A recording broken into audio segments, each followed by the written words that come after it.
The Rebels' Last Stand, A Tale of Hope and Sacrifice. Once there was a city named Aleppo. It stood proudly in the heart of Syria, known for its grand history, vibrant markets, and a spirit that never gave up. Its people were proud of their culture, their heritage, and the rich life they built. But that changed one fateful day. War tore through the streets of Aleppo, and nothing would ever be the same again. Buildings were reduced to rubble, and the sound of bombs replaced the once joyful sounds of children playing.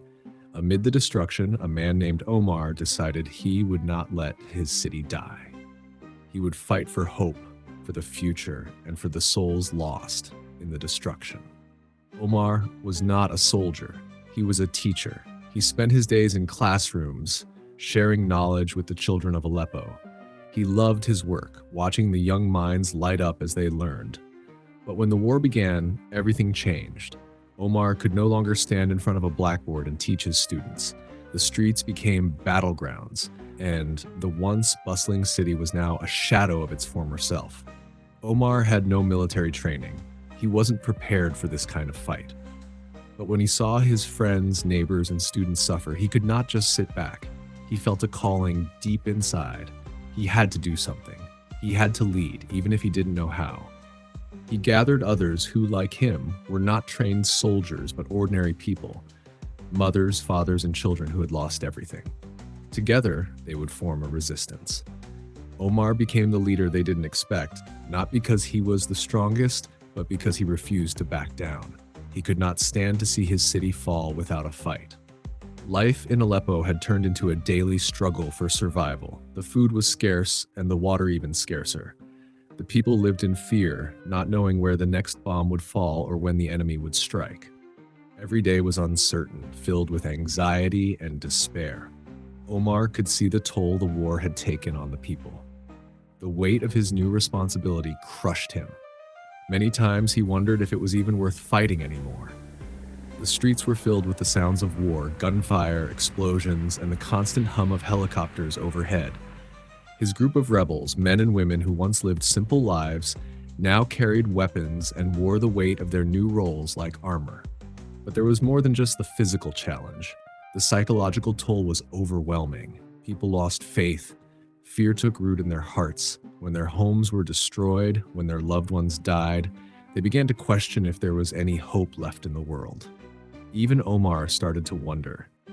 "I'm not a fighter," he would say to himself in the quiet of the night. "I was a teacher. How do I fight a war?" The darkness in his heart grew. But every time he saw the faces of the people who relied on him, something stirred deep within. He couldn't give up. Not now. One fateful day, the rebels' camp was attacked. The city was being bombed once again. The blasts shook the earth beneath their feet. Omar and his group found themselves in the heart of the battle with no place to run. As the dust settled, Omar saw the devastation, the bodies of his friends and comrades, his neighbors, strewn across the ground. He stood there for a moment, his heart heavy with grief. His vision blurred as tears filled his eyes. How many more lives would be lost? How many more families would be torn apart? But then, in that moment of despair, a thought hit him like a bolt of lightning. He looked at the people around him, his people, and realized they had already lost so much. They had lost their homes, their families, their way of life. But they still had something left. They had their will to survive, to rebuild, and that's when Omar knew he had to be the one to lead them, not just to fight, but to win. He couldn't let the enemy steal their hope. He gathered his people, his voice steady despite the storm in his chest. "We cannot wait any longer," he said. "If we wait, we will lose everything. We have to fight for our future, for our children, for Aleppo." His words ignited something in them. Omar could see it in their eyes, the spark of hope flickering once again. It wasn't over. They would stand. They would fight. The following day, they prepared for battle. Omar, who had once taught history, now found himself leading his people in a fight for survival.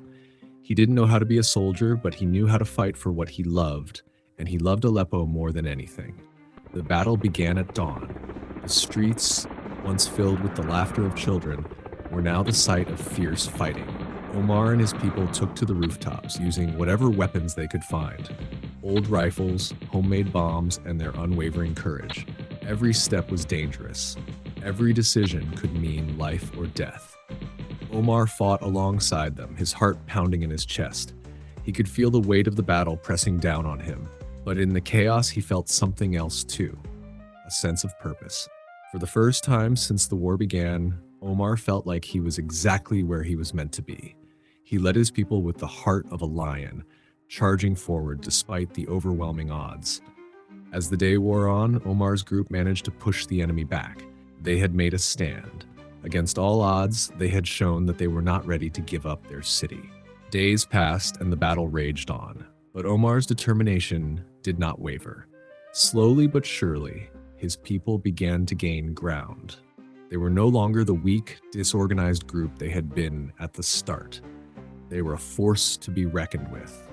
Finally, after weeks of fierce fighting, the rebel group managed to push the enemy forces out of Aleppo. The city was not yet whole, but it was free. Free from the enemy that had tried to destroy everything. Free from the weight of fear that had shackled the people.